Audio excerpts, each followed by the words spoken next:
నేపథ్యంలో అసలు అమెరికా దేశానికి సంబంధించి ఎవరు ప్రెసిడెంట్ అయితే బాగుంటుంది అనే విషయం పైన కేవలం వాళ్ళ దేశంలోనే కాదు ప్రపంచవ్యాప్తంగా చర్చ జరుగుతుంది. ఎందుకంటే ప్రపంచంలో చాలా దేశాలు అమెరికాలో ఎవరు ప్రెసిడెంట్ అయితే ఉన్నారో ఆ ప్రెసిడెంట్ ఆలోచన విధానాన్ని బట్టి ప్రపంచ ఆర్థిక వ్యవస్థ అన్నది ఖచ్చితంగా అక్కడ ఇన్ఫ్లుయెన్స్ అయ్యే అవకాశం ఉంది. కాబట్టి ప్రతి ఒక్కరు ఎవరు ఆ సీటు పైన కూర్చోబోతున్నారు అన్నది ఆసక్తిగా ఎదురు చూస్తారు. అంతేకాకుండా కొన్ని దేశాలు తమకు అనుకూలంగా లేదా తమ విదేశీ విధానానికి అనుకూలంగా ఉన్న ప్రెసిడెంట్ అక్కడ రావాలని కోరుకుంటారు. అందులో భారతదేశం కూడా ఖచ్చితంగా ఉంది అని మనం ఖచ్చితంగా చెప్పాల్సిన అవసరం మనకు అనిపిస్తుంది.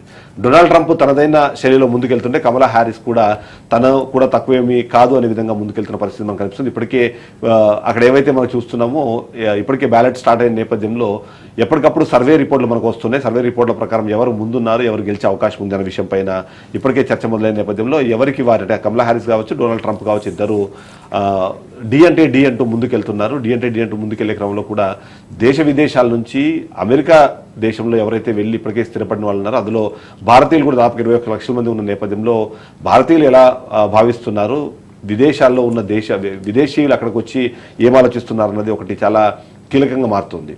ఇవి రెండు కాదన్నట్టుగా అమెరికాలో మనం ఎప్పుడు చూస్తున్నాము బ్లాక్స్ వర్సెస్ వైట్ అన్న ఫైట్ ఎప్పుడు మనకు కనిపిస్తూనే ఉంటుంది. బ్లాక్స్ ఎవరిని సపోర్ట్ చేస్తారు, అలాగే వైట్స్ ఎవరిని సపోర్ట్ చేస్తారు అన్న విషయం పైన డిస్కషన్ జరుగుతూనే అక్కడున్న ఎవరైతే విదేశీయులు ఉన్నారో వాళ్ళు ఎవరిని ప్రెసిడెంట్గా కావాలని కోరుకుంటారు అన్నది కూడా ఖచ్చితంగా ఒక పాయింట్ అవుతుంది. ఈ సందర్భంలో విదేశాల నుంచి అక్కడికి వెళ్ళి స్థిరపడిన వాళ్ళు ఎవరైతే ఉన్నారో వాళ్ళకి సంబంధించి అక్కడ తీసుకునే విధానాలు లేకపోతే అక్కడ తీసుకుంటున్న నిర్ణయాలను బట్టి వాళ్ళ జీవితాలకు కూడా ముడిపడి ఉండడంతో వాళ్ళు ఒక రకంగా ఆలోచిస్తున్నారు. అదే సందర్భంలో విదేశీయుల పైన అమెరికన్లు వ్యవహరించే తీరు కానివ్వండి, ఆలోచించే విధానం కానీ చాలా ఎంటైర్లీ డిఫరెంట్గా కనిపిస్తూ ఉంటుంది. ఎందుకంటే విదేశీయులు వచ్చి మా పొట్ట కొడుతున్నారన్న ఒక ఆలోచన విధానంలో కూడా చాలామంది అమెరికన్లు ఉన్న నేపథ్యంలో ఆ విదేశీ విధానం పైన కానివ్వండి, లేకపోతే విదేశీయులు వచ్చి అమెరికాలో వర్క్ చేయడం పైన ఉండే ఆ సరళతరమైన విషయాలు కానివ్వండి, దానిపైన కూడా ఎప్పటికప్పుడు అక్కడ చర్చ జరుగుతుంటుంది. ఈ అన్ని విషయాలను మనం కూలంకషంగా చర్చించే నేపథ్యంలో అమెరికా దేశానికి ఎవరు ప్రెసిడెంట్ కాబోతున్నారన్న విషయము, ఎవరు అయితే బాగుంటుంది అన్నది, అంతేకాకుండా అక్కడ అమెరికా ఎలా ఆలోచిస్తున్న విషయం పైన మనం డిస్కస్ చేసే ప్రయత్నం చేస్తున్నాము. మనతో పాటు లైవ్లో జాయిన్ అయ్యారు వేపూరి శ్రీనివాస్ గారు, రాజకీయ విశ్లేషకులు, అలాగే మనతో పాటు ఉపాల సుబ్బారావు గారు, సీనియర్ అడ్వకేట్, అలాగే రాజకీయ విశ్లేషకులు మనతో పాటు లైవ్లో జాయిన్ అయ్యారు. మొదట సుబ్బారావు గారి దగ్గరికి వెళ్దాం. సుబ్బారావు గారు, గుడ్ మార్నింగ్. సుబ్బారావు గారు, రైట్. ఒకసారి సుబ్బారావు గారు ఒకసారి చెక్ చేసుకుని అంతలోపు శ్రీనివాస్ గారు మనం చూసిన, ఎందుకంటే భారతదేశంలో ఇప్పుడు ఎవరైతే ప్రధాని అయితే ఎలా ఉంటుంది అన్న విషయం పైన ఏదైతే చర్చ జరుగుతుందో, అలానే మన లాంటి దేశాలు ఎన్నో దేశాలు ఇవాళ అమెరికా ప్రెసిడెంట్ ఎవరైతే బాగుంటుంది అన్న ఒక డిస్కషన్ అయితే రెగ్యులర్గా మనం చూస్తూనే ఉంటాం. డొనాల్డ్ ట్రంప్కు తనదే అయిన కొన్ని అడ్వాంటేజెస్ ఉంటే డిసడ్వాంటేజెస్ ఉన్నాయి. కమలా హ్యారిస్ పరిస్థితి కూడా అలానే ఉంది. సో ఈ సందర్భంలో ప్రపంచ దేశాలు ఎలా భావిస్తున్నాయంటారు, ఇండియా ఎలా చూడాలంటారు వీటిని? కమలా హ్యారిస్ భారతదేశం మూలాలు ఉన్నటువంటి వ్యక్తి. ట్రంప్ ఇష్యూ వచ్చేసరికి అత్యంత వివాదాస్పదమైనటువంటి వ్యక్తి అన్నమాట. అంటే భారతీయులు చూసుకుంటే మరి దగ్గరగా ఒక 56 లక్షల మంది అక్కడ అమెరికాలో ఉండటం, 26 లక్షల మంది ఆల్రెడీ ఓటు హక్కు వినియోగించుకున్నారు కదా. వాళ్ళు కూడా రేపు 5వ తేదీ అందరూ కూడా ఓటింగ్ జరుగుతుంది కాబట్టి మనకి రిజల్ట్ కూడా చూస్తాము. అయితే ఇప్పటివరకు ఉన్నటువంటి సమాచారం ప్రకారం 61% కమలా హ్యారిస్కి అనుకూలంగా, అదేవిధంగా ట్రంప్కి వచ్చేసరికి 31% ఉన్నట్లుగా సమాచారం తెలుస్తుంది. అయితే భారతదేశం అంటే యువత కూడా ఒకవేళ ట్రంప్ కానీ వస్తే ఉద్యోగ అవకాశాలు సన్నగిలుతాయి అనేటువంటిది ఒక ప్రచారం కూడా ఒక పెద్ద ఎత్తున వచ్చిందనమాట. అంటే వీటన్నిటి ప్రభావం ఎన్నికల మీద ఉంటుంది. మరి భారతదేశం లాగానే అక్కడ కూడా మరి విరాళాలు, అదేవిధంగా పెద్ద ఎత్తున అక్కడ డబ్బు కూడా ఖర్చు చేయటం అనేది కూడా జరుగుతుంది. అంటే ట్రంప్కి అనుకూలంగా ఎవరైతే ఎక్స్ అధినేత ఎలాన్ మస్క్ ఉన్నారో ఆయన మరి ప్రైజ్ల పేరుతో ఇవన్నీ కూడా అక్కడ చేస్తూ డబ్బు ఖర్చు పెడుతున్నారు అనేటువంటిది ఒక ఆరోపణ జరుగుతుంది. దాని మీద వీళ్ళు మన కమలా హ్యారిస్ వాళ్ళు కంప్లైంట్ చేస్తే ఎన్నికల కమిషన్ కూడా నోటీసులు ఇవ్వడం జరిగింది. అంటే మన భారతదేశంలో చూస్తున్నాం ఎన్నికల కమిషన్ నోటీసులు ఇవ్వటము, ఇక్కడంతా కూడా డబ్బు ప్రవాహం వేల కోట్లలో. మన తెలుగు రాష్ట్రాలు చూసుకుంటే మొన్న ఎన్నికల్లో కూడా వేల కోట్ల రూపాయలు కూడా డబ్బులు ఖర్చు చేయటం చూసాం అనమాట. అంటే అమెరికాలో కూడా దీనికి భిన్నమైనటువంటి పరిస్థితి ఏమీ లేదు. అక్కడ కూడా పొలిటికల్ యాక్షన్ కమిటీ అని ఉండి వాళ్ళు అత్యంత కీలకమైనటువంటి ఒక వ్యవస్థగా ఉంది. వాళ్ళే దీన్ని టేకప్ చేసి, అంటే అభ్యర్థులకి డైరెక్ట్గా విరాళాలు ఇవ్వకపోయినా వాళ్ళే ఖర్చులు చేసి ఇవన్నీ కూడా చేయటం, ఇవన్నీ కూడా చేస్తున్నారు. ఎన్నికల్లో వాళ్ళు చాలా అభ్యర్థుల తరఫున కీలకంగా ఉండి వాళ్ళే ప్రచారం చేసి అభ్యర్థిని గెలిపించుకోవడానికి ప్రయత్నాలు చేస్తున్నారు. అంటే మన భారతదేశంలో జరిగే ఎన్నికలకి అక్కడ ఎన్నికలకి మనం పెద్ద డిఫరెన్స్ ఏం లేదు. ముఖ్యంగా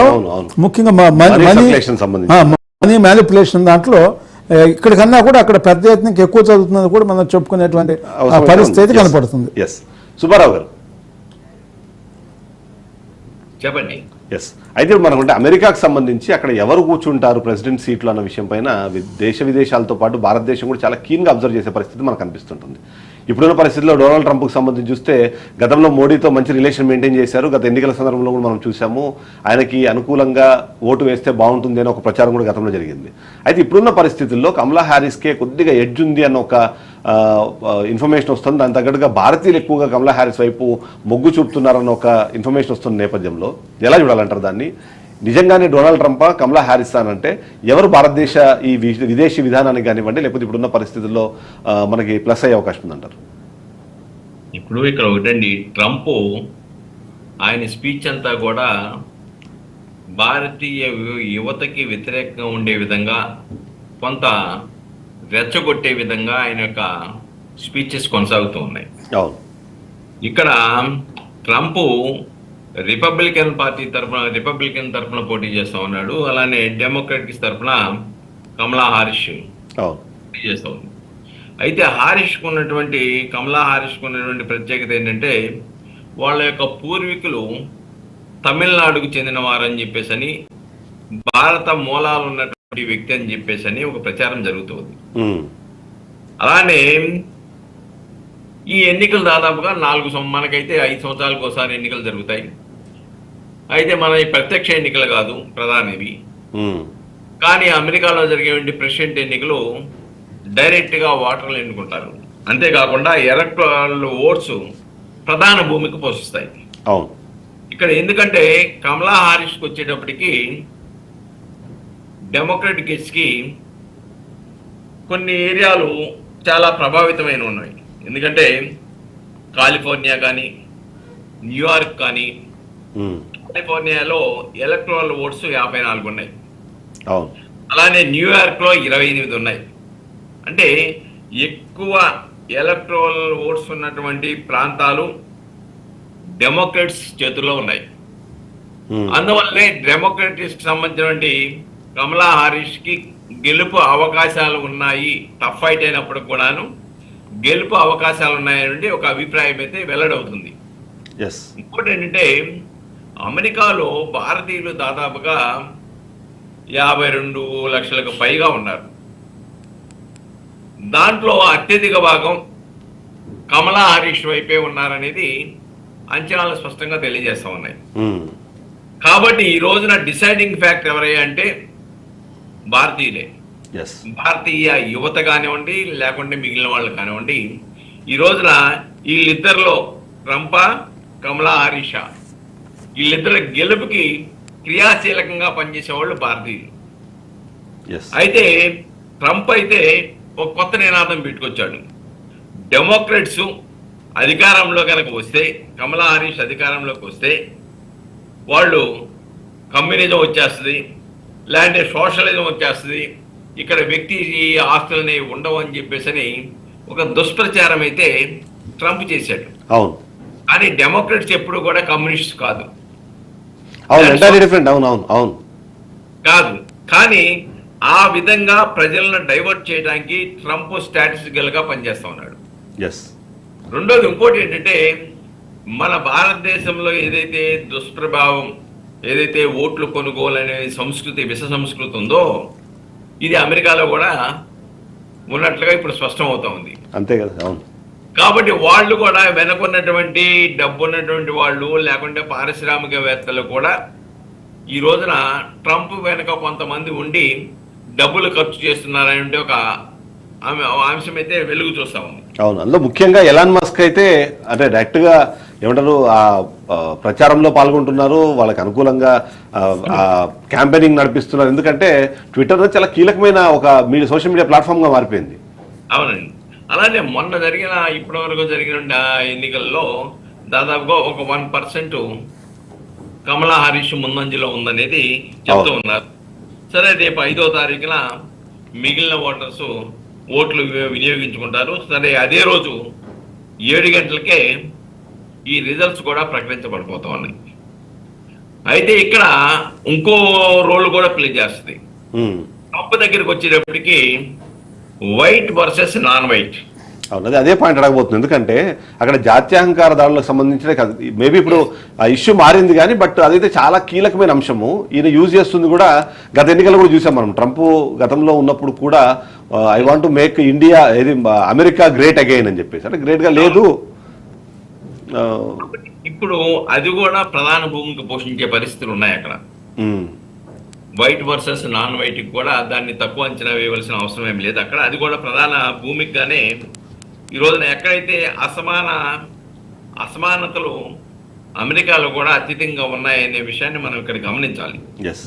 ఇవన్నీ కూడా ఏ రోల్ ప్లే చేస్తాయి అనేది ఇక్కడ మనం రేపు రాబోయే రిజల్ట్స్ తెలియపరచబోతున్నాయి. అయితే ఇప్పటి వరకు ఉన్న అంచనాల ప్రకారం అయితే డెమోక్రటిక్స్ కొంత మెజారిటీలో వస్తారు, అవకాశాలు ఉన్నాయనే అంచనాలు అయితే చెప్తా ఉన్నాయి. ఏమో మనం చెప్పలేము. ఈ అంచనాలు మనం హర్యానాలో చూసాం కదా. అవును, హర్యానా ఎన్నికల్లో గ్యారంటీగా యాంటీ ఎస్టాబ్లిష్మెంట్. మనం లాస్ట్ ఎలక్షన్స్ లో కూడా ట్రంప్ వర్సెస్ బైడెన్ జరిగినప్పుడు కూడా ట్రంప్ అదే మనం అనుకున్న సేమ్ ఇలాంటి ఈక్వేషన్స్ మనం అన్ని క్యాల్కులేట్ చేసుకున్నాం. But by end of it ఏంటంటే బైడెన్ కి అక్కడ బాగా ప్లస్ అయిపోయింది ఎలక్టోరల్ ఓట్స్ ఈ క్యాల్కులేషన్స్. ఎస్, కాబట్టి ఈ అంచనాలు కొద్దిగా తేడా వచ్చినా ఆశ్చర్యపోవాల్సిన అవసరం లేదు. కానీ ఇక్కడ చాలా స్పష్టం ఏంటంటే ట్రంప్ వలన నష్టం జరుగుద్ది భారతీయులకు అనే అభిప్రాయం భారతీయ యువతలో ఉన్నట్టుగా స్పష్టంగా అర్థమవుతుంది అక్కడ. కాబట్టి ఆ భారతీయత లేదంటే భారతదేశ మూలాలు ఉన్నటువంటి వ్యక్తి కమలా హరీష్ అనే భావజాలం కనుక వచ్చి భారతీయత అనే ఆలోచన వచ్చిందంటే దాదాపుగా 52 లక్షల్లో ఎట్లేదన్నా ఒక 40 లక్షలు పడినా కానీ అది ఇప్పుడున్న ప్రాథమిక అంచనా ప్రకారం కూడా 67% కమలా హ్యారిస్ కి 37% మాత్రమే ట్రంప్ వైపు మొగ్గు చూపుతున్నట్టుగా మన సర్వే రిపోర్ట్స్ అయితే చెప్తున్నాయి మీరు అన్నట్టు. కాబట్టి అప్పుడు ఆటోమేటిక్ గా కమలా హరీష్ గెలవడానికి కావాల్సినటువంటి అవకాశాలు ఎక్కువగా అయితే ఎన్నికలకు కనిపిస్తుంది. శ్రీనివాస్ గారు, అయితే ఇక్కడ అమెరికాకు సంబంధించి చూసినప్పుడు మీరు చూసారు ఎప్పుడైనా వీసా ప్రాసెస్కి వెళ్ళినా సరే అక్కడ నుంచి రిటర్న్ వస్తారు అన్న వాళ్ళకి తప్ప అక్కడే ఉండిపోతారని అనుమానం వచ్చినట్టు వాళ్ళకి వీసా కూడా గ్రాంట్ చేయని ఒక స్ట్రిక్ట్ దాంట్లో ఉంటారు. అందులో ముఖ్యంగా చూస్తే మాత్రం వలసదారులు అన్న దానిపైన చాలా సీరియస్గా వాళ్ళకి డిస్కషన్ జరుగుతుంటుంది. ట్రంప్ విషయానికి వచ్చినప్పుడు మెక్సికాకి నేను మెక్సికన్ వాళ్ళు ఎవరు లోపల రాకుండా మెక్సికోకి డైరెక్ట్గా నేను గోడ కడతాను అనే స్థాయిలో ఆ వైట్స్ని గతంలో అట్రాక్ట్ చేసే ప్రయత్నం చేశారు. శ్రీనివాస్ గారు, ఇప్పుడు మీరేమంటారు వెల్పూరి గారు, ఈసారి ఆ ఫ్యాక్టర్ ఉన్న పనిచేసే అవకాశం ఉంది? ఎందుకంటే గతంలో దాదాపుగా 2 లక్షల ఉద్యోగాలు ట్రంప్ హయాంలోనే పోయిన పరిస్థితి ఉంది. వాళ్ళు నమ్మట్లేదు అన్న ఒక అంచనాలు ఉన్నా సరే ఈ వలసదారులు వర్సెస్ అమెరికన్లు అన్న ఒక పాయింట్ని తీసుకొచ్చి అక్కడ ఏమైనా దాన్ని అడ్వాంటేజ్గా తీసుకునే అవకాశం ఏమైనా ఉందంటారు? డెఫినెట్గా ఇవన్నీ కూడా ఎన్నికల్లో ప్రభావితం చూపిస్తాయి. ఇప్పుడు సుబ్బారావు గారు చెప్పినట్టుగా ఇప్పుడు ట్రంప్ ఇష్యూ వచ్చేసరికి భారతీయులకు పూర్తిగా వ్యతిరేకంగా ఉంది అనేది చాలా స్పష్టంగా ఆయన స్టేట్మెంట్స్లో కానీ ఆయన తీసుకున్నటువంటి దీంట్లో నిర్ణయాల్లో చాలా స్పష్టంగా కనపడుతుంది. అదేవిధంగా వర్ణ వివక్ష కూడా ఉంది. బ్లాక్ వైట్ అనేది అది కూడా మనకి చాలా ప్రమాదకరమైనటువంటి కల్చర్ అన్నమాట. ఆ కల్చర్ కూడా అమెరికాలో ఉంది కాబట్టి దాని ఎఫెక్ట్ కూడా పెద్ద ఎత్తున ఉంటుంది. అయితే ఇక్కడ ఉద్యోగాల విషయంలో ముందు ముఖ్యంగా యువత మటుకు చాలా ఆందోళనతో ఉంది. అందువల్ల భారతీయ ఓటర్స్ ఎవరైతే ఉన్నారో వారు మ్యాక్సిమం కమలా హ్యారిస్కే సైడే వాళ్ళు ఓటు వేస్తారు. కానీ ట్రంప్ విషయంలో ఓటు వేయడానికి చాలా కష్టమైన పరిస్థితి. రిపోర్ట్స్ కూడా సర్వే రిపోర్ట్స్ కూడా ఇప్పుడున్న పరిస్థితుల్లో మ్యాక్సిమం 61% ఆ పరిస్థితి వారికి కమలా హ్యారిస్కి అనుకూలంగా ఉంది అనేటువంటిది రిపోర్ట్లు వస్తున్నాయి. మరి గతంలో కూడా 2020లో ట్రంప్ జో బైడెన్ పోటీ చేసినప్పుడు కూడా $4,000 మిలియన్ ఖర్చు చేశారన్నారు. ఇప్పుడు కూడా అంతకన్నా కూడా పెద్ద ఎత్తున ఖర్చు జరగటం అంటే డబ్బు ప్రభావం కూడా అమెరికా ఎన్నికల్లో వచ్చింది కాబట్టి ఈ ప్రభావం కూడా చూపుతుంది. తర్వాత అక్కడ కొన్ని రాష్ట్రాల్లో 1% ఓటింగ్ డిఫరెన్స్ అన్నారు. అయితే ఈ అంచనాలు ఇలాగే ఉండాలని లేదు, కొన్ని అటు ఇటు తలకింతలైనా కూడా అవుతాయి. అంటే పెద్ద ఎక్కువ మార్జిన్ లేదు కాబట్టి 1% 2% అనేది ఎన్నికల్లో పెద్ద ఇష్యూ కాదు. ఏదైనా జరగవచ్చు. ఈ సందర్భంలో హిందూ వ్యతిరేక కమెంట్స్ చేశారన్న ఒక డిస్కషన్ జరుగుతున్న నేపథ్యంలో ఇమీడియట్లీ ఆయన దానికి తేరుకున్నట్టు కనిపించింది. ఎందుకంటే ఏదైతే బంగ్లాదేశ్లో మైనార్టీల మీద జరుగుతున్న దాడులకు సంబంధించి ఆయన వ్యతిరేకంగా మాట్లాడే ప్రయత్నం చేశారు. తద్వారా ఏమైనా భారతీయుల్ని లేదా అక్కడ అంటే మనం యూజువల్లీ బంగ్లాదేశ్లో మైనార్టీలు అంటే హిందువులు అవుతారు, సో వాళ్ళకి అనుకూలంగా మాట్లాడడం ద్వారా ఇక్కడ ఏమైనా భారతీయులను హిందువులను స్పెసిఫిక్గా అట్రాక్ట్ చేసే ప్రయత్నం చేశారన్న ఒక అనుమానం అయితే ఉంది. సో భారతీయుల ఓట్లను చాలా కీలకమన్నది అందరూ గుర్తించారనేది అర్థమవుతుంది చాలా క్లియర్గా. సో ఎలా చూడాలంటారు, దాన్ని ఎలా విశ్లేషించాలంటారు? ఎక్కడైనా మైనారిటీలకు రక్షణ కావాలని కోరుకుంటారు. అలాంటి రక్షణ ఏ ప్రభుత్వం అయితే ఎవరు అధ్యక్షుడిగా ఉంటే ఎక్కువగా అవకాశం ఉంటుందో, సపోర్ట్గా ఉంటుందో, హిందువులని కాదు అక్కడ ఎవరైతే మైనారిటీస్కి ఎక్కువ ఇంపార్టెన్స్ ఇస్తారో వాళ్ళ రక్షణ పట్ల ప్రత్యేకమైన చర్యలు తీసుకుంటారో ఆ యాంగిల్లో తీసుకునేటప్పుడు డెఫినెట్గా ఆ సైడ్ ఆలోచిస్తారు. డెఫినెట్గా ఉంటుంది. ఎందుకంటే ఇవాళ పాకిస్తాన్ అట్టుకుంటాను అక్కడ హిందువులకి పాయింట్ చాలా వ్యాలిడ్ పాయింట్ మెన్షన్ చేశారు మీరు, బ్లాక్స్ వర్సెస్ వైట్ అన్నది. ఎందుకంటే ఇప్పుడు కమలా హ్యారిస్ ని ఇండియన్ ఆరిజిన్ అనుకున్నా సరే, అంటే వాళ్ళకి చేస్తున్న ఒక ప్రచారం కానివ్వండి, లేకపోతే ఆమె వెనకాల ప్రచారం చేస్తున్న వ్యక్తులందరిలో కొద్దిగా బ్లాక్స్ వైపు కొద్దిగా సానుకూలంగా వెళ్తున్నట్టుగా, సానుకూలంగా ఉన్నట్టుగా ఒక సిగ్నల్స్ ఇచ్చే ప్రయత్నం అయితే చేశారు. సో అది ఇక్కడ వర్కౌట్ అవుతుంది. ఎందుకంటే మనం చూస్తున్నాము నార్త్ కరోలినా లాంటి ప్రాంతంలో అనుకోండి ఎక్కువ శాతం అక్కడ బ్లాక్స్ ఉంటారు. అక్కడ ఇప్పటికే కమలా హ్యారిస్ బాగా పుంజుకున్నారు గతంతో పోలిస్తే. ఆల్మోస్ట్ 2% ఓటు డిఫరెన్స్ కూడా అక్కడ ఉండే అవకాశం ఉందని సర్వేలు చెప్తున్న నేపథ్యంలో ఇట్లా ప్రతి ఒక్క పాయింట్ని మెన్షన్ చేసుకొని ఇప్పుడు డెమోక్రాట్స్ అన్న వాళ్ళు ఖచ్చితంగా వాళ్ళని టార్గెట్ చేసే ప్రయత్నం చేశారన్న ఒక అనుమానం కూడా కొంతమందిలో ఉంది. ఎలా చూడాలంటారు దాన్ని? ఇప్పుడు ఒకటండి, అమెరికాలో జరిగే ఎన్నికల్లో రాజకీయ నేతలుగాను అభ్యర్థులుగాను ఓటర్లను సమీకరించే శక్తి సమకూర్చుకున్నారు.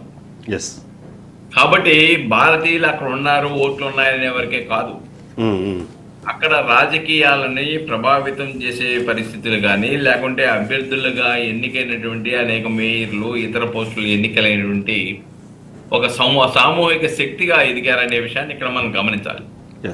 దానికి మొన్న ఇక్కడ రిపబ్లికన్ పార్టీ, డెమోక్రటిక్ పార్టీకి లాభం ఏంటంటే ఉన్న రాష్ట్రాలలో, వాళ్ళకు అనుకూలంగా ఉన్న రాష్ట్రాలలో ఎలక్టోరల్ ఓట్స్ ఎక్కువగా ఉన్న రాష్ట్రాలు డెమోక్రాట్స్కి ఉన్నాయి. కాబట్టి అది గెలుపుకి ఎక్కువ దోహదం పడుతుందనేది ఇక్కడ ఎనలిస్టులు చేస్తున్నటువంటి అంచనా ఇది. అవును. కాబట్టి electoral votes major role play చేస్తారు. డెమోక్రటిక్ అభ్యర్థిని చైనా ఏజెంట్ అనే దాకా ఎదిగాడు. కరెక్ట్. కాబట్టి అంటే అదంతా ఫ్రస్ట్రేషన్ నుంచి వచ్చినటువంటి అంశంగా మనం గమనించాలి ఇక్కడ. అదే ఫ్రస్ట్రేషన్ నుంచి ఈ ఇతర ప్రాంతాల నుంచి, ఇతర దేశాల నుంచి వచ్చిన వాళ్ళ వల్ల ఈ దేశంలో ఉన్నటువంటి ఇక్కడ నివాసం ఉండేటువంటి తెల్లవారికి ఉద్యోగ అవకాశాలు లోపిస్తున్నాయి అనేటువంటి ఒక ప్రకటనలు కూడా గతంలో చేసిన సంఘటనలు మనం చూసాం. కానివ్వండి, ఇతర దేశాలకు సంబంధించిన వాళ్ళు కానివ్వండి అవును, వీసాకి సంబంధించిన బాగా క్లిష్టతరంగా మార్చేశారు ట్రంప్ టైంలో అన్నది మనందరికీ తెలిసిన విషయం. అవును. కాబట్టి ఈ పరిస్థితులను చూసిన తర్వాత డెఫినెట్ గా ఇతర ప్రాంతాల నుంచి, ఇతర దేశాల నుంచి, లేదంటే భారతదేశం లాంటి అతి పెద్ద దేశం నుంచి వెళ్ళి అక్కడ నివాసం ఏర్పరచుకొని అక్కడే ఉద్యోగ అవకాశాలు ఉన్న వాళ్ళు డెఫినెట్ గా ట్రంప్ ని సపోర్ట్ చేయడానికి సాహసించరు. అయితే ఇంకొక కీలకమైన అంశం, ఎందుకంటే attempt to eliminate Donald Trump మీద 2 సార్లు హత్యాయత్నం జరిగింది. హత్యాయత్నం జరిగినంత ముందుకి ఉన్న రెస్పాన్స్కి, అది జరిగిన తర్వాత వచ్చిన రెస్పాన్స్కి బాగా హ్యూజ్ డిఫరెన్స్ ఉందన్నది కూడా కొద్దిగా ఒక సర్వేలో 2 సర్వేలో చెప్పినట్టుగా ఉన్నారు. ఎందుకంటే డొనాల్డ్ ట్రంప్ని ఎలిమినేట్ చేయాలన్న ప్రయత్నం జరిగింది అనేది. ఎందుకంటే మేబీ అంటే చాలా మంది దాని మీద జోకులు కూడా వేసుకున్నారు, ఏదో మన ఇండియన్ ఎలక్షన్స్ లాగా ఉన్నాయి ఇవి, అతని మీద హత్యా ప్రయత్నం చేయగానే ఒక సింపతి వస్తుంది, అంతా ఏదో గెలిచేస్తారనే టైంలో కూడా ఏదో జరుగుతుందన్న అనుమానం కూడా కొంతమంది వ్యక్తం చేసిన పరిస్థితి మనం చూసాం. సో అలాంటి యాక్టివిటీసు, ఈయన అగ్రెసివ్ స్పీచ్లు, తర్వాత ఎక్కువ మనం మాట్లాడుకున్నట్టుగా ఆ జాత్యాహంకారకు సంబంధించిన, ఎందుకంటే ఇద్దరు ఏదైతే డిబేట్లో ఉన్నప్పుడు కూడా, ప్రైమ్ డిబేట్లో కూడా ఆ మీద దాదాపు అలాంటి వ్యాఖ్యలు చేశారన్నది కూడా అప్పుడు విశ్లేషకులు చెప్పిన పరిస్థితి ఉంది. సో ఆ ఫ్యాక్టర్స్ ఏమైనా పనిచేసే అవకాశం ఉందంటారా? డెఫినెట్గా ఇప్పుడు నల్ల జాతీయులు ఉన్నారండి, దక్షిణాఫ్రికాను ఇతర ప్రాంతాల నుంచి వచ్చిన వాళ్ళు, వాళ్ళు కొంత ప్రొవోకేటివ్గా ఉంటారు జనరల్గా. దక్షిణాఫ్రికాని ఇతర ప్రాంతాల నుంచి వచ్చిన ఆ ప్రాంతాల్లో ఉండే నల్ల జాతీయులు కొద్దిగా ప్రొవోకేటివ్గా ఉంటారు. వాళ్ళని అవమానపరిచేటప్పుడు కొంతమంది యువత ప్రొవోక్ అవ్వచ్చు, కానీ అది ట్రంప్కి సానుకూలంగా మారుతుందనుకోవడం భ్రమ. ఓకే, అది అవకాశాలు లేవు. ఎందుకంటే ట్రంప్కి ఎప్పుడు అనుకూలంగా మాట్లాడుతుందా, ఈయన ప్రొవకేటివ్ స్టేట్మెంట్స్ ఇస్తున్నప్పుడు అది మటుమాయమైపోద్ది. నువ్వు చాలా దారుణమైనటువంటి అంశాలని, సంబంధం లేని అంశాలను కూడా మీ ప్రత్యర్థుల మీద పెట్టేసి బాణాలు వదిలేస్తూ ఉంటే, ప్రొవకేటివ్ స్టేట్మెంట్స్ ఇస్తూ ఉంటే, అలానే ఇతర దేశాల నుంచి వచ్చిన వాళ్ళకు కూడా ఒక భయానక పరిస్థితులను కల్పించడానికి నీ స్పీచెస్ ఉంటే వీటి ముందు అవి దిగదుడుపు. రెండోది, ఇందాక మీరు చెప్పారు బంగ్లాదేశ్ మైనారిటీస్ మీద దాడి మీద ఖండనం చేశారు కాబట్టి ప్రభావం పడుతుంది. ఇక్కడ మైనారిటీస్ మీద దాడిని సపోర్ట్ చేశారనేది కాదు, ఇక్కడ వాళ్ళ జీవన విధానం మీదే దెబ్బపడే పరిస్థితి అమెరికాలో కనబడుద్ది ట్రంప్ గారికి వస్తే. అవును, కాబట్టి అటువంటి తీవ్ర పరిస్థితి ఉన్నప్పుడు బంగ్లాదేశ్లో సపోర్ట్ చేశాడు, లేదంటే ఇంకో దేశంలో హిందువులకు సపోర్ట్ చేశారనే ప్రభావం అయితే ఉండటానికి అవకాశాలే లేవనేది చాలా స్పష్టంగా మనం అర్థం చేసుకోవాలి. ఏదేమైనప్పుడు కూడాను ప్రస్తుత పరిస్థితుల్లో అన్ని అంశాలని మనం కనుక పరిశీలన చేస్తే కమలా హారిస్కి, డెమోక్రటిక్ పార్టీకి సానుకూల పవనాలు వీస్తున్నాయనేది అంచనాలు అయితే స్పష్టంగా ఈ పరిస్థితులన్నీ కనబడతా ఉన్నాయి. శ్రీనివాస్ గారు, ఎందుకంటే ముఖ్యంగా ఇప్పుడు ఈ విషయాలన్నీ మాట్లాడుకునే క్రమంలో అమెరికా ప్రభుత్వము భారతదేశ ప్రభుత్వానికి రెండింటికి సంబంధించిన సత్సంబంధాలు లేకపోతే వాళ్ళిద్దరు వ్యవహరించే తీరు పైన అందరూ ఒక విశ్లేషణ చేస్తారు. ఎందుకంటే అక్కడ ఉన్న వాళ్ళు కూడా ఏదైనా డెసిషన్ తీసుకునేటప్పుడు భారతదేశంతో ఎలా ఉన్నారన్న విషయం కూడా చూస్తారు. అయితే డొనాల్డ్ ట్రంప్, సరే కమలా హ్యారిస్ రావడం కన్నా ముందు మనం యాక్చువల్లీ జో బైడెనే ఫస్ట్ ప్రెసిడెన్షియల్ క్యాండిడేట్గా ఉన్నాడు కాబట్టి ఆయన వెళ్ళిపోయి వచ్చారు. కాబట్టి ఈ రెండు పర్యాయాలు అంటే ట్రంప్ సమయంలో ఆయన వ్యవహరించిన తీరు కానివ్వండి, జో బైడెన్ సమయంలో వ్యవహరించిన తీరు, రెండింటినీ బేరీజు వేసుకొని బీజేపీ పార్టీ లేదా ఇప్పుడున్న భారత ప్రభుత్వం గత సందర్భంలో కూడా ఇదే ప్రభుత్వం ఉంది కాబట్టి ఇక్కడ నుంచి వచ్చే సానుకూల స్పందన కానివ్వండి లేకపోతే ఇక్కడ నుంచి వచ్చే వీటి మీద అందరూ ఎక్స్పెక్ట్ చేశారు. కానీ ఈసారి పరిస్థితుల్లో పెద్దగా నాకు తెలిసి గవర్నమెంట్ పెద్దగా రెస్పాండ్ అయిన పరిస్థితి కూడా మనకు కనిపించలేదు. సో అది అక్కడ ఎలాంటి ఇంపాక్ట్ క్రియేట్ చేసే అవకాశం ఉందంటారు? ప్రస్తుతం ప్రభుత్వం మీరు చెప్పినట్టుగా ఎవరికి కూడా సపోర్ట్ చేయలేదు. గత ఎన్నికల్లో సపోర్ట్ చేయటం జరిగింది, అది పెద్ద ఎత్తున పబ్లిసిటీ కూడా అవుతుంది జరిగింది అన్నమాట. అయితే ఇప్పుడు ట్రంప్ ఒక వన్ సైడెడ్గా వెళ్ళి భారతదేశానికి సంబంధించినటువంటి యువత ఎవరైతే ఉన్నారో వారికి వీసా నిబంధనలు ఇవన్నీ కూడా కఠినతరం చేయటము, అదేవిధంగా జాబ్స్లో కూడా వారి మీద ఆంక్షలు పెట్టడం, ఇవన్నీ కూడా యువత పెద్ద ఎత్తున భయాందోళనలకు గురవుతుంది. ఎందుకంటే అనేక మంది యూత్తో డిస్కస్ చేసినప్పుడు వాళ్ళందరూ కూడా ఈ విధమైనటువంటి అభిప్రాయం వ్యక్తం చేశారు. ట్రంప్ వస్తే మాకు అన్ని రకాలుగా నష్టం జరుగుతుంది, అందుకని మేము కమలా హ్యారిస్కి మేము ఓట్ చేస్తామని చెప్పేసి అక్కడ ఉన్నటువంటి యువత అనేక మంది చెప్పడం జరిగిందన్నమాట. అయితే ఇక్కడున్న పరిస్థితుల్లో ఏ పరిస్థితుల్లో కూడా ట్రంప్కు ఓటేసేటువంటి అవకాశం అయితే కనపడతలేదు. ఇవాళ ఆ 31% కాదు, 61% కాదు, హ్యారిస్కి ఇంకా పెరగటానికి అవకాశాలు అయితే కనపడుతున్నాయి. అంతేకాకుండా భారతీయులు కేవలం ఓటర్లుగా మాత్రమే లేరు, అక్కడ అభ్యర్థులుగా పోటీ చేస్తున్నారు, మరి ప్రముఖ రాజకీయ నాయకులుగా ఉన్నారు.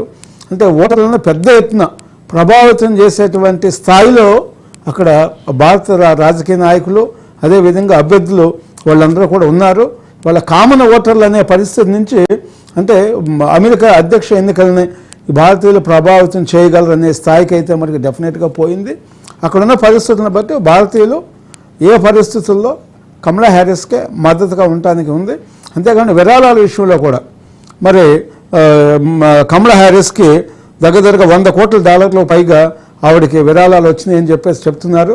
వీటి ఎఫెక్ట్ కూడా ఎన్నికల్లో డబ్బు ప్రభావం ఉంది కాబట్టి నిబంధన లోబడి ఖర్చు పెట్టినా కూడా కమలా హ్యారిస్ ఏమీ కూడా విరాళాల్లో తక్కువగా లేదు అనేది కూడా మనం దాన్ని కూడా పరిగణలో తీసుకోవాలి మనం. అవును సుబ్బారావు, ఎందుకంటే భారతదేశంతో పాటు ఇప్పుడు అక్కడ ఎలక్షన్లకు సంబంధించి ముఖ్యంగా ఏదైతే అక్కడ విదేశాలతో వాళ్ళు వ్యవహరించే తీరుకు ఎప్పుడూ ఒక డిస్కషన్ జరుగుతుంటుంది.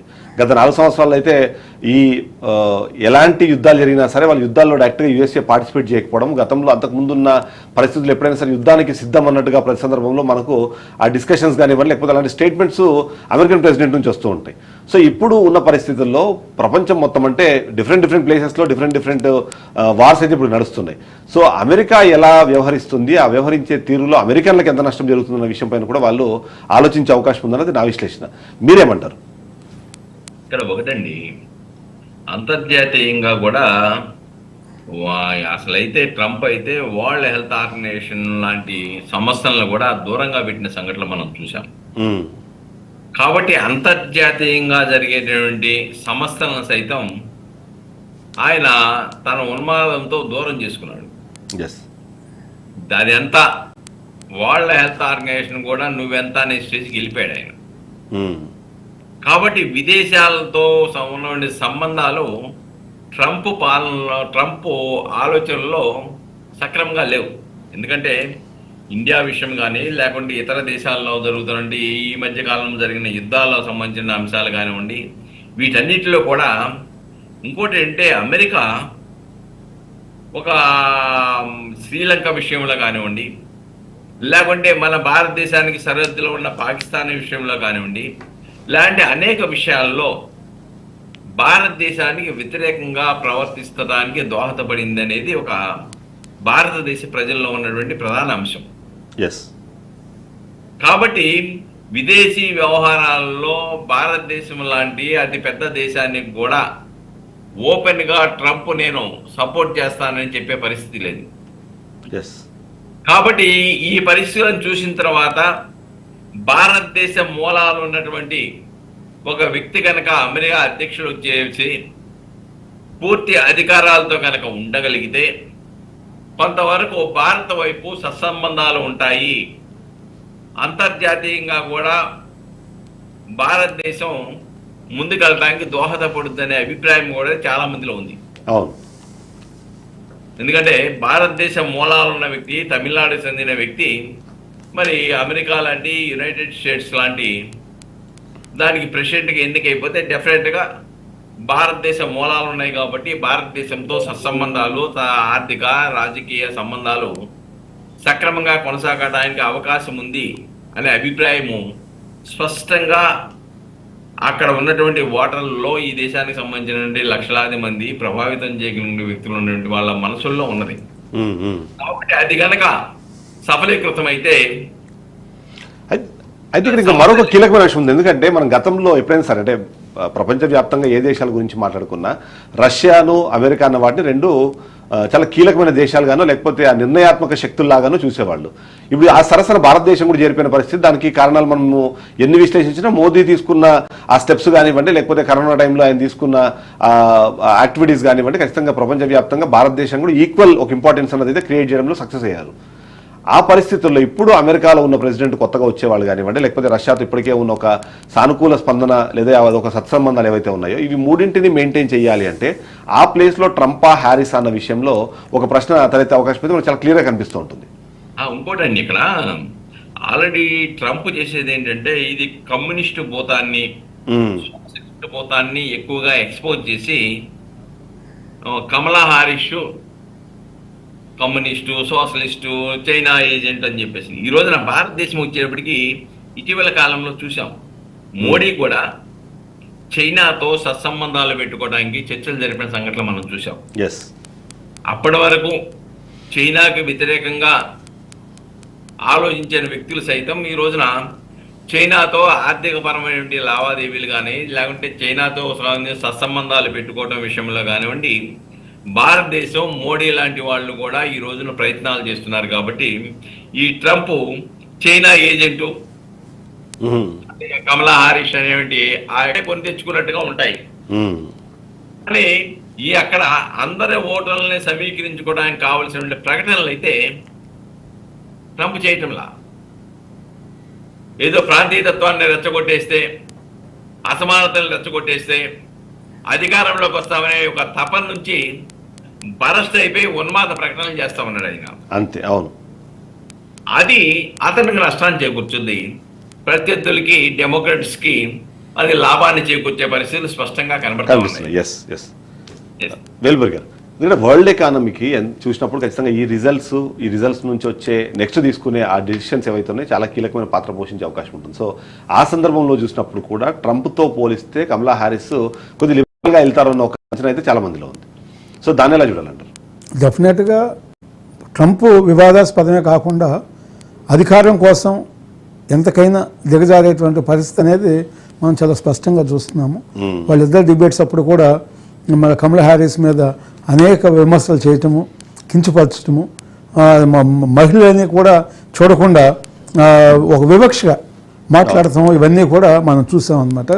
అంటే ఇలాంటి పరిస్థితుల్లో ఎవరైనా కూడా కమలా హ్యారిస్కే సపోర్ట్ చేయడానికి ఎక్కువ అవకాశాలు అనేది చాలా స్పష్టంగా కనపడుతున్నాయి. చైనా ఏజెంట్ అని ఇలాంటి ఎక్కువగా ఏదైతే డ్యామేజ్ చేయడానికి మాట్లాడేటువంటి వర్షన్స్ తనకు నష్టం జరిగేటువంటి పరిస్థితిగా ఆ విధంగా వెళ్తున్నాయి. ఆయన ఒక బ్యాలెన్స్గా ఉంటే ఒక రకంగా ఉండేది. బ్యాలెన్స్ లేకుండా ఎప్పుడైతే ట్రంప్ బ్యాలెన్స్ తప్పాడో దానివల్ల మైనస్కి వెళ్తున్నాడు అన్నమాట. ఇవాళ ఇవన్నీ కూడా కమలా హ్యారిస్కి అడ్వాంటేజ్ అయ్యేటువంటి పరిస్థితి అయితే చాలా స్పష్టంగా కనపడుతుంది. ఇతర దేశాలు కూడా ఆ అధ్యక్షుడి యొక్క వైఖరి ఏ విధంగా ఉండిద్ది, అధ్యక్షుడు మరీ వన్ సైడెడ్గా తన ఇష్టారాజ్యంగా పోతే మా దేశాలకు కూడా ఎఫెక్ట్ అవుతుంది అనేది అన్ని దేశాలు కూడా ఎవరి కాళ్ళు దాని మీద డిస్కషన్ చేసి ఇంటర్నల్గా కూడా ఒక నిర్ణయాలు అయితే తీసుకుంటారు. అవన్నీ బయటకి ఎక్స్పోర్ట్ చేయకపోయినా కూడా ఉంటే డెఫినెట్గా ఆ దేశానికి సంబంధించిన పౌరులు కూడా ఇట్లా ట్రంప్ వస్తే అనేక లోకల్గా సమస్యలు వస్తాయి. వర్ణ వివక్ష మీద కూడా హ్యారిస్ వైపు మొగ్గు చూపడానికి అవకాశం ఉంది. ఎస్ సుబ్బారావు, ఇక్కడ వ్యక్తిగత వ్యవహార శైలి అన్నది ఒకటైతే, మరొకటి వాళ్ళ మీద ఉన్న కాంట్రవర్సీస్.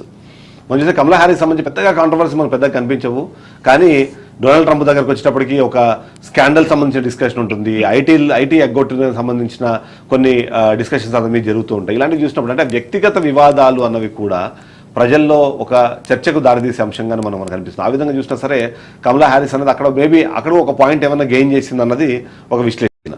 మీరేమంటారు? ఇక్కడ ఒకటండి, మీరు చెప్పిన దాంతో పాటు కూడా ఇక్కడ ఇంకొక ప్రధానమైన అంశం, అక్కడ మహిళల్లో క్రియాశీలకంగా ఆలోచించే పరిస్థితి ఉత్పన్నమైంది. ఎందుకంటే ఒకవేళ గనక డెమోక్రాట్స్ తరఫున కమలా హారిస్ గనక ప్రెసిడెంట్గా ఎన్నికైతే తొలి మహిళా ప్రెసిడెంట్ అవుద్ది. కాబట్టి మహిళలు మొట్టమొదటిసారిగా ప్రెసిడెంట్గా కాబోతున్నారనే అభిప్రాయం కూడా తెల్ల జాతీయుల్లో వచ్చినా కానీ ఆశ్చర్యపోవాల్సిన అవసరం లేదు. అటువంటిది కూడా దీంట్లో ప్లే చేస్తే హ్యూజ్ సునాయాసంగా గెలుపుకు దోహదపడుతుంది. అవును. కాబట్టి ఇంకోటి ఏంటంటే, డెమోక్రటిక్ క్యాండిడేట్ ఎవరైతే కమలా హారిస్ ఉన్నారో ఈమె విమర్శలకి ప్రాధాన్యత ఇవ్వాల. ఆమె స్పీచ్ల్లో కానీ ఎక్కడైనా కానీ విమర్శలకు అధిక ప్రాముఖ్యత ఇవ్వాల. ట్రంప్ దగ్గరకు వచ్చేటప్పటికి వ్యక్తిగత విమర్శలతో పాటుగా అసమానతలు సృష్టించేవంటి ప్రకటనలు, కాంట్రవర్సీ స్టేట్మెంట్స్ ఇచ్చినటువంటి సంఘటనలు స్పష్టంగా కనబడుతుంది. కాబట్టి ప్రజలు కూడా అదే చూస్తారు. ఇటువంటి ప్రొవోకేటివ్ పర్సన్స్ ఈ దేశానికి, ఇలాంటి స్టేట్స్కి, యునైటెడ్ స్టేట్స్కి ప్రెసిడెంట్గా ఉండాలా, లేదంటే సామరస్యపూర్వకంగా అభివృద్ధి పథంలో ఆలోచించే వ్యక్తులు ఉండాలా అనేది కూడా ఇక్కడ ఒక ప్రధాన భూమిక పోషిస్తుంది అనేది మనం గమనించాలండి. కాబట్టి ఆ దిశలో ఆలోచించినప్పుడు అవన్నీ కూడా ట్రంప్కు నెగిటివ్గానే కనబడతాయి. నెగిటివ్ ఓటింగే అవుతుంది అదంతా కూడా. కాబట్టి కమలా హారిస్కి అనేకమైన సానుకూలమైన అంశాలు స్పష్టంగా ఇక్కడ కనబడుతూ ఉన్నాయి. కాబట్టి ఆ సానుకూలమైన అంశాల నుంచి ఆమె గెలుపు దోహదపడుతుంది అనే విషయాన్ని ఇక్కడ మనం స్పష్టంగా గమనించాలి. ఏదేమైనప్పుడు కూడా 5వ తారీఖు 7 గంటలకల్లా యునైటెడ్ స్టేట్స్ యొక్క ఫలితాలు, దాని ద్వారా అమెరికాలో జరిగేటువంటి ఎన్నికల ద్వారా ప్రపంచ దేశాల్లో కూడా అంతర్జాతీయ ఒడంబడికల విషయంలో కానీ, ఆర్థికపరమైన అంశాల్లో కానీ, లేకుంటే ఐక్యరాజ్య సమితి లాంటి వాటిలో కానీ ప్రధానమైనటువంటి భూమిక, ప్రధానమైనటువంటి మంచి జరుగుతున్నటువంటి ఒక ఆలోచన అయితే ప్రపంచవ్యాప్తంగా కూడా అన్ని దేశాల్లో ఆలోచిస్తా ఉన్నాయి. కానీ ఇక్కడ ఒక పాయింట్ ఎందుకంటే ఇప్పుడు ఏవైతే వ్యాఖ్యలు చేస్తున్నారో, ఎలాంటి ప్రచార శైలిని అయితే ఆయన వ్యవహరిస్తున్నారో అదే తరహా ప్రచార శైలి గతంలో కూడా చేశారు తను, దానివల్ల ప్లస్ అయ్యింది అనే ఒక పర్సెప్షన్లో ఉన్నట్టేమని అనిపిస్తుంది. ఎందుకంటే మనం 16లో చూసాము అదే తరహా వ్యాఖ్యలు, want to make America great again అంటారు, ఇక్కడికి వస్తున్నారు విదేశీయులు అందరూ వచ్చి దోచుకొని వెళ్తున్నారు, నేను అవసరమైతే చైనా నుంచి మొత్తం మ్యానుఫ్యాక్చరింగ్ యూనిట్లు మొత్తం నేను ఇక్కడ తీసుకొచ్చేస్తాను, మ్యానుఫ్యాక్చరింగ్ యూనిట్లో ఇంకా అన్ని అవకాశాలు కల్పించేందుకు పరిస్థితులు ఉన్నాయి కాబట్టి వాటిని వాడుకుందాం అనే తరహా డైలాగ్ వాడారు. ఇప్పుడు కూడా దాదాపు అలాంటి ఒక వ్యవహార శైలి తను కంటిన్యూ చేస్తున్నారు. సో అది ప్లస్ అయింది.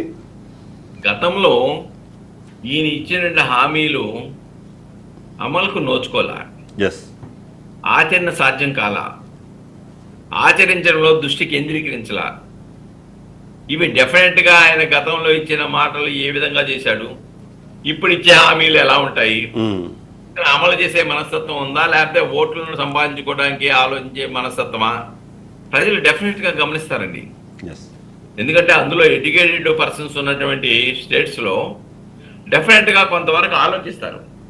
కాబట్టి గతంలో నువ్వు రెచ్చగొట్టేసి ఆలోచించేసి నమ్మించేయడం చేశావు, తర్వాత నువ్వు అమలు చేయలేదు, దాని మీద దృష్టి కేంద్రీకరించలేదు, నువ్వు ఇచ్చేటువంటి మాటలు అమలు చేయనుండి దృష్టి కేంద్రీకరించే పరిస్థితి ఉత్పన్నమైనప్పుడు రెండోసారి నువ్వు చెప్తే నీ మాటలు ఎవరు నమ్ముతారు? కాబట్టి ఆ హామీలను నమ్మే పరిస్థితి ఈ రోజున యునైటెడ్ స్టేట్స్ లో ఉన్నటువంటి వాళ్ళకు ఉందని నేను అనుకోవటం లేదు. కాబట్టి ఆయన హామీలు వింత హామీలు ఇచ్చినా కానీ అవి పెద్ద ప్రభావాన్ని డెమోక్రటిక్ క్యాండిడేట్ గెలుపుకి అడ్డంకిగా ఉంటాయని చెప్పేసి అయితే నేను భావించట్లేదండి. శ్రీనివాస్ గారు, ఇక్కడ కెనడాని అమెరికాని మనం పక్కపక్కన దేశాలుగా చూసినా అది ఆల్మోస్ట్ అంటే భౌగోళికంగా పక్కపక్కనే ఉన్నా సరే వాళ్ళ ఆలోచన విధానం సేమ్గా మనకు కనిపిస్తుంది. ఈ మధ్యకాలంలో మనం చూస్తున్నాము ఖలిస్తానికి సంబంధించిన ఒక డిస్కషన్ కెనడాలో బాగా పెరుగుతూ వస్తుంది. దానికి అనుకూలంగా అక్కడ కొన్ని వ్యాఖ్యలు కానివ్వండి, ప్రకటనలు కానీ మనం చూస్తూ వచ్చాము. అది కాకుండా అక్కడ జరిగే అసోసియేషన్స్కిను ఇండియన్ కి సంబంధించిన గవర్నమెంట్కి సంబంధం ఉందంటూ మరికొన్ని వాళ్ళ మార్నింగ్ వికీలీక్స్లో చూస్తే కూడా అమిత్ షాకు డైరెక్ట్గా దాంతో సంబంధం ఉందనే విధంగా కొన్ని వికీలీక్స్లో కూడా మనకు కనిపిస్తుంది. సో ఇలాంటి పాయింట్స్ ఏవైనా అక్కడ, ఎందుకంటే ముఖ్యంగా ఇక్కడ ఒక అణచివేత ధోరణి ఉంది ఒక సెట్ ఆఫ్ పీపుల్కి లేదా ఒక మైనారిటీకి సంబంధించిన దాన్ని, సో అక్కడ దాన్ని ఇంపాక్ట్ని క్రియేట్ చేసే ప్రయత్నం చేస్తున్నారన్న ఒక అనుమానం అయితే ఉంది. సో దాన్ని ఎలా చూడాలంటే కెనడా ప్రభుత్వం భారతదేశ ప్రభుత్వానికి పూర్తిగా వ్యతిరేకంగా ఉంది. అక్కడ ఉన్నటువంటి ఖలిస్తానికి ఎవరైతే అనుకూలంగా ఉన్నారో వాళ్ళకు పూర్తి స్థాయిలో సపోర్ట్ చేయటము, వాళ్ళ తరఫున ప్రభుత్వమే ఒకరితో పుచ్చుకుని స్టేట్మెంట్స్ ఇవ్వటం అన్నీ కూడా మనం చూస్తున్నాం అన్నమాట. కానీ అమెరికాలో ఆ పరిస్థితి లేదు. ట్రంప్ వివాదాస్పదమైనటువంటి వైఖరి వల్ల ఇబ్బంది జరుగుతుంది తప్పితే అది ఒక పర్టికులర్గా ఇండియాకనే కాదు, టోటల్గా ఇండియాకి వ్యతిరేకంగా ఉండటము, ఇండియాలో ఎవరైతే ఖలిస్తానికి సంబంధించినటువంటి వాళ్ళు ఉన్నారో వాళ్ళకి మరి ఫైనాన్షియల్గా కూడా సహకారం జరుగుతుంది అనేది కూడా చాలా స్పష్టంగా మనకి ఆ మెసేజ్ కూడా ఉందన్నమాట. అందువల్ల మోడీ గారి ప్రభుత్వం కూడా కెనడా విషయంలో చాలా స్పష్టంగా ఉంది. అక్కడ ఉన్నటువంటి ఎవరైతే అంబాసిడర్స్ ఉన్నారో వాళ్ళని కూడా రిటర్న్ తీసుకోవటం, ఇక్కడున్న వాళ్ళకు కూడా వాళ్ళకి వార్నింగ్ ఇచ్చే సంబంధాల విషయంలో ఒక బ్యాలెన్స్డ్ ప్రెసిడెంట్ వస్తే బాగుంటుంది అని చెప్పేసి భారతీయులతో పాటు అన్ని దేశాలు కోరుకుంటున్నారు. సుబ్బారావు, లాస్ట్ ఫైనల్ పాయింట్, ఇంకెందుకంటే మరికొన్ని రోజుల్లోనే ఉన్నాయి కాబట్టి ఫైనల్ ఎలక్షన్ సంబంధించింది ఏంటి, మన భారతీయులకి ఒకవేళ నిజంగానే మనము రాజ్ న్యూస్ వేదికగా ఒక మెసేజ్ ఇవ్వాలి అనుకుంటే ఏ పాయింట్స్ని కన్సిడర్ చేసి వాళ్ళు ఓట్స్ వేయాలంటారు? దానిపైన ఒక లాస్ట్ పాయింట్. ఒకటండి, మొత్తం మెయిన్ ఎలక్టోరల్ కాలేజీ ప్రధాన భూమికి పోషిస్తుంది. దాంట్లో దాదాపుగా 538 మంది ఓటర్స్ ఉన్నారు. దాంట్లో 270 వస్తే వాళ్ళు గెలుస్తారు. ఈ రోజున ఎలక్టోరల్ ఓట్స్ ఏదైతే ఉన్నాయో అవి మెజారిటీ ఉన్న రాష్ట్రాలలో డెమోక్రట్స్ మెజారిటీ ఉన్నారు. వన్ సైడ్గా ఈ రోజున ఎలక్టోరల్ ఓట్స్ ప్రధాన భూమిక పోషిస్తాయి ఎన్నికల్లో క్యాండిడేట్ గెలుపుని నిర్ధారించడంలో.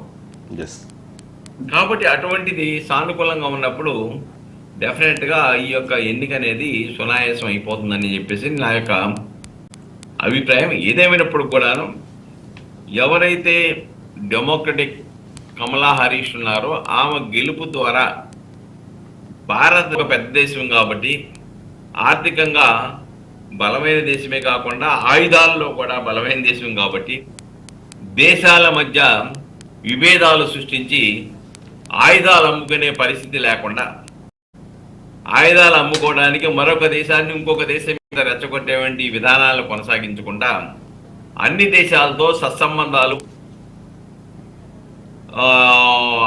అంతర్జాతీయంగా పెద్ద రకంగా వ్యవహరించే ఆలోచనలు లేకపోతే ప్రపంచవ్యాప్తంగా కూడా యుద్ధాలు వస్తాయి, అవును, అశాంతి వస్తుంది, దేశాల మధ్య అశాంతి వస్తుంది. కాబట్టి అమెరికా కూడా అటువంటి అశాంతిని కోరుకోదు. ఎందుచేతంటే టవర్స్ ఫెయిల్ చేసిన తర్వాత ముస్లిం మతోన్మాదులు టవర్స్ పేల్చిన తర్వాత కంగారు పడింది. అమెరికా లాంటి దేశం కూడా బిన్ లాడెన్ ఆధ్వర్యంలో జరిగిందనేది కంగారు పడింది. ఇప్పటి వరకు పెంచి పోషించింది ఎవరు వాళ్ళని? అమెరికా లాంటి దేశమే పెంచి పోషించి. చివరికి ఏమైంది? టవర్స్ ని ఫ్లైట్ తో వెళ్ళిపోయి కొట్టేసి బ్లాస్ట్ చేసిన తర్వాత కంగారు వచ్చేసింది. కాబట్టి అటువంటి ఎప్పటికైనా ఆ విధంగా గనక ఉన్మాదాన్ని ఏ దేశంలో ప్రోత్సహించినా చివరికి అది వచ్చి ఎవరు ప్రోత్సహించారో అక్కడికే తగులుద్దనే విషయాన్ని అమెరికా ప్రజలు గుర్తించారు. అవును, భస్మాసుర హస్తం లాంటిది, భస్మాసుర హస్తం లాగా. కాబట్టి ట్రంప్ ఇటువంటి రెచ్చగొట్టే విధానాలు రెచ్చిపోతారని అనుకోను. గత అనుభవాలు ఉన్నాయి వాళ్ళకి. కాబట్టి ఆ అనుభవాలను దృష్టిలో పెట్టుకొని ప్రొవకేటివ్ ఉన్మానంతో మాట్లాడే మాటలకి స్పందిస్తారని చెప్పేసి నేను అనుకోను. కాబట్టి అమెరికా లాంటి యునైటెడ్ స్టేట్స్ కూడా ప్రశాంతత కోరుకుంటాయి, శాంతియుత వాతావరణం కోరుకుంటాయి, ఖచ్చితంగా భద్రతను కోరుకుంటాయి, ఇవన్నీ కోరుకుంటాయి. అవన్నీ కోరుకునే వాళ్ళు డెఫినెట్ గా ట్రంప్ ను వ్యతిరేకిస్తారు. ట్రంప్ ను వ్యతిరేకించినప్పుడు ఆటోమేటిక్ గా భారతీయ మూలాలు ఉన్నటువంటి తొలి మహిళ యునైటెడ్ స్టేట్స్ కి ప్రెసిడెంట్ గా కాబోతుందనేటువంటి ప్రచారమే కాదు, వాస్తవ పరిస్థితులు కూడా కనబడతాయి. అంతే కదా, ప్రపంచ ప్రఖ్యాత అన్ని ఆ కంపెనీలకి ఇవాళ భారతీయులు సీఈఓలుగా పనిచేస్తున్నారని తెలిసింది.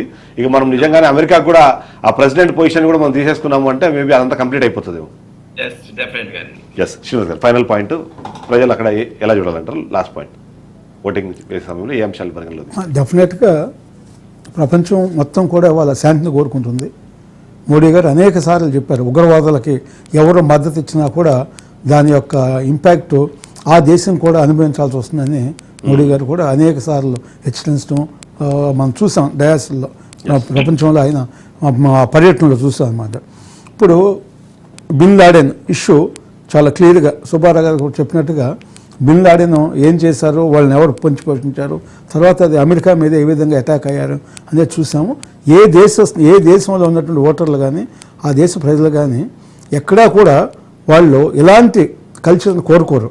ఎక్కడైనా దేశం సుసంపన్నంగా ఉండాలి, శాంతి భద్రతలు అన్నీ కూడా 3 పూలు 6 కాయలుగా ఉండి దేశం అన్ని దేశాలతో మంచి సంబంధాలు ఉండేటువంటి ప్రెసిడెంట్ కావాలని కోరుకుంటారు. కాబట్టి డెఫినెట్గా ఆ యాంగిల్గా భారతీయులనే కాదు, ఇతర దేశస్తులనే కాదు, అక్కడ లోకల్గా ఉన్నటువంటి అమెరికాలో ఉన్నటువంటి ఓటర్స్ కూడా డెఫినెట్గా కమలా హ్యారిస్ వైపు మొగ్గు చూపేటువంటి అవకాశం అనేది చాలా స్పష్టంగా కనపడుతుంది. Thank you very much Velpur Srinivas garu, thank you very much Muppala Subbarao garu. ఓవరాల్గా చూస్తే భారతీయులు, ముఖ్యంగా భారతీయులు, అమెరికాలో ఉన్న భారతీయులు అక్కడ వాళ్ళ లైఫ్ స్టైల్కి కానివ్వండి, లేకపోతే వాళ్ళు ఇప్పుడు లివింగ్ పరిస్థితులకి మంచి పొజిషన్స్ ఉండాలని కోరుకోవడంతో పాటు భారతదేశంతో అమెరికా వ్యవహరించే తీరు వల్ల భారతదేశంలో ఉండే మార్పులకు ఖచ్చితంగా దోహదం చెందే అవకాశం ఉంది. అంతేకాకుండా ప్రపంచవ్యాప్తంగా ఉన్న ఇతరస్తులు కానివ్వండి, అక్కడికి వెళ్ళిన వలసవాదులు ఎవరైతే వాళ్ళందరికీ ఒక సెక్యూరిటీ అయితే అవసరం ఉన్న పరిస్థితి మనకు కనిపిస్తుంది. శాంతియుతంగా దేశం ఉండాలి అంటే